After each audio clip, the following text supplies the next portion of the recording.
Bonsoir ma chère Rayon. Aujourd'hui nous allons parler de la mentalité des peuples européens.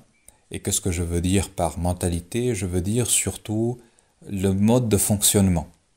En fait, quel est le mode de fonctionnement des peuples européens lorsqu'on doit résoudre un problème? On va parler de différents pays, les pays principaux entre guillemets de l'Europe, à commencer par l'Espagne. Lorsqu'il y a un problème, quelle est la réaction de l'Espagnol? L'Espagnol se dit putain, faut que je me débrouille. Il y a un problème, faut que je me débrouille. Voilà. Personne va venir m'aider, personne va venir me donner un coup de main. Faut que je me bouge le cul pour résoudre le problème. Ça, c'est la mentalité de l'espagnol et en général la mentalité du latino. Ils sont naturellement proches. Ensuite, que fait un Italien lorsqu'il y a un problème? Quelle est la réaction de l'Italien? L'Italien se dit le problème, il a un nom, un prénom et une adresse. Alors on va aller chercher le problème et on va gentiment lui expliquer la situation. Ça, c'est la mentalité italienne, le fonctionnement italien, et c'est un fonctionnement de domination. Parce que les Anglais sont un peuple... Les Italiens sont un peuple dominateur. Alors ça peut paraître bizarre de dire ça pour les Italiens aujourd'hui, ils n'ont pas l'air très dominateurs, mais ça l'est clairement. Ça reste le pays de Rome, même si Rome, l'Empire romain n'est plus là depuis 2000 ans, mais il y a des trucs qui restent.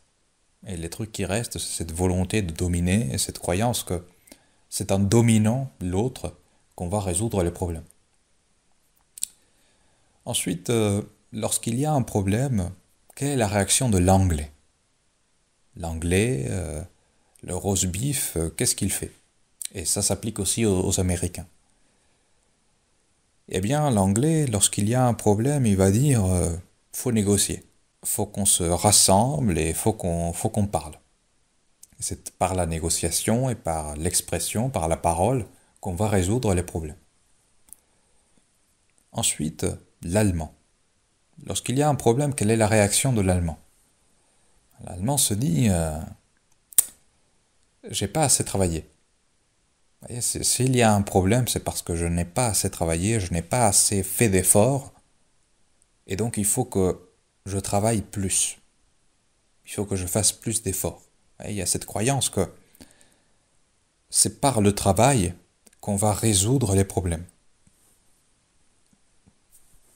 Bon. Et alors le français? Quelle est la mentalité française? Quel est le mode de fonctionnement français? Le français, lorsqu'il y a un problème, son réflexe est d'aller en informer le chef. C'est-à-dire, chef, il y a un problème. Il y a un problème là. Qu'est-ce qu'on fait? Pourquoi? Parce que la France est un pays très hiérarchique en fait. C'est un pays qui a un énorme respect pour la hiérarchie, pour les chefs. Et donc la réaction du français, c'est d'aller chercher le chef en fait et lui dire écoutez, il y a un souci. Qu'est-ce qu'on fait? C'est vous qui êtes aux commandes, c'est vous qui décidez. Vous voyez? Et ça explique beaucoup de choses. Ça explique d'abord les gilets jaunes. Une grande erreur est de croire que les gilets jaunes, c'est le peuple français qui a envie de prendre le pouvoir. Absolument pas. Les gilets jaunes, c'est le peuple français qui prévient les élites. En fait, c'est un cri à l'aide aux élites. Le gilet jaune, c'est un vêtement qui est fait pour se faire voir. En fait, c'est la fonction première du gilet jaune, c'est permettre aux autres de te voir. Et les gilets jaunes, c'est le peuple français qui a envie de se faire voir par les élites. Qui dit eh oh, on est là, regarde-nous. On est en train de se faire massacrer là. À l'aide. Ça, c'est le peuple français pendant les gilets jaunes. C'est un cri à l'aide aux élites. Ça explique aussi les révolutions. Les révolutions, c'est pas le peuple qui a envie de prendre le pouvoir. Absolument pas. Les révolutions en France, c'est le peuple qui se dit, toi t'es le chef actuellement, mais tu n'es pas légitime, d'accord? Tu n'es pas un vrai chef, et en plus tu es un incompétent. Pour être un chef en France, et partout dans le monde, mais surtout en France, il faut combiner deux choses. Il faut être légitime, faut pas être un tyran, et il faut être compétent. Tu peux survivre avec l'une des deux, tu peux être légitime mais incompétent. Ça a été le cas avec quelques rois qui étaient incompétents et les Français, bon d'accord, on accepte parce que tu es légitime. Et tu peux être compétent. Ouais, t'es pas légitime. Napoléon, c'est pas très légitime, c'est un coup d'État, mais il est très compétent, Napoléon. Alors on va le garder. Mais si tu n'as aucune des deux, bah les Français, ils vont te détester, quoi. Ils vont te détester, ils vont tout faire pour te faire dégager. Et aujourd'hui, bon, notre chef, c'est Emmanuel Macron. C'est un type qui, évidemment, n'est ni légitime ni compétent. Bon, ça, c'est une évidence. Je pense que tous les Français sont d'accord sur ça, ou presque tous les Français sont d'accord pour dire que Macron n'est pas légitime et il n'est pas compétent. C'est pour ça que les Français veulent Macron démission. Mais ce qu'ils veulent, ce n'est pas tant de tuer Macron. Bien sûr, il y a beaucoup de Français qui ont la haine, qui sont frustrés, c'est normal. Mais ce qu'ils veulent surtout, c'est remplacer Macron. C'est le virer et mettre quelqu'un d'autre, quelqu'un qui soit compétent et quelqu'un qui soit légitime. Et ça, c'est quelque chose qu'il faut comprendre du peuple français. Le peuple français, c'est pas un peuple qui a envie de dominer. Euh, c'est pas un peuple qui se dit le travail va résoudre tous nos problèmes. Absolument pas. C'est un peuple qui a la valeur du travail, mais avec des limites. Vous voyez, il y a une distance par rapport au travail. C'est pas un peuple qui croit que tout va se résoudre en négociant. Pas du tout. Le français, il est très conscient qu'il y a des problèmes qui ne peuvent pas être résolus en négociant avec l'autre. Parfois, il faut s'imposer. Mais le français ne va pas chercher, ne va pas forcément chercher la domination. Et finalement, le français, si c'est nécessaire, il va se débrouiller, mais généralement, c'est pas son truc. Voyez? Le français, il a quand même envie d'être pris en charge.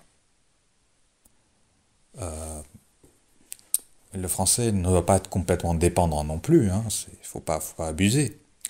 Mais il a quand même envie qu'il y ait un chef, quoi, qu'il y ait une hiérarchie qui s'occupe des problèmes pour lui être tranquille. Le français, c'est ça qu'il va chercher, tandis que l'espagnol, le latino, il va surtout chercher à se débrouiller au mieux. Vous voyez, c'est une mentalité très différente. Mais les deux sont valides, c'est-à-dire que finalement, les deux fonctionnent. Moi, j'aime bien la mentalité française parce que cette notion de hiérarchie ne te dit pas vraiment comment résoudre le problème. Vous voyez? Il te dit simplement, il faut une hiérarchie pour que chacun joue un rôle. D'accord? Il faut que chacun joue un rôle pour résoudre le problème. Mais ça ne te dit pas comment le résoudre.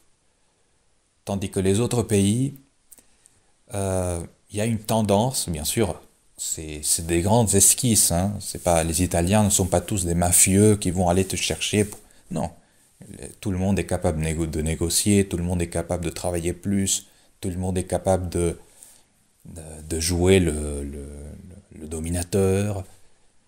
Mais chaque peuple aura une tendance particulière.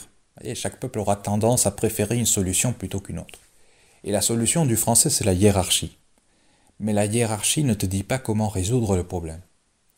Il te dit simplement, voilà, c'est quelqu'un d'autre qui doit s'occuper du truc, toi tu t'occupes de tes problèmes, et la hiérarchie va s'occuper des problèmes à un niveau plus large. Et ça, c'est quelque chose que moi, personnellement, j'apprécie. Après, chacun son avis. On peut croire que les Américains, les Anglais, c'est très bien de tout négocier parce que ça évite les conflits. C'est vrai, c'est ça un grand avantage. Euh, la débrouille des Espagnols latinos fait qu'ils sont moins dépendants de l'État, fondamentalement. Parce que même si l'État fait de la merde, ben, ils se débrouillent. c'est vrai. Les Français sont parfois un peu trop dépendants de l'État.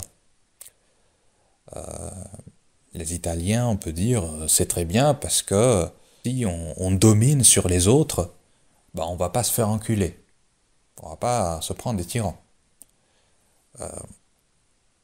Et les Allemands, finalement, on peut se dire, c'est très bien d'avoir cette mentalité de toujours vouloir faire plus d'efforts, toujours vouloir faire de la Dutch Qualität, c'est très bien.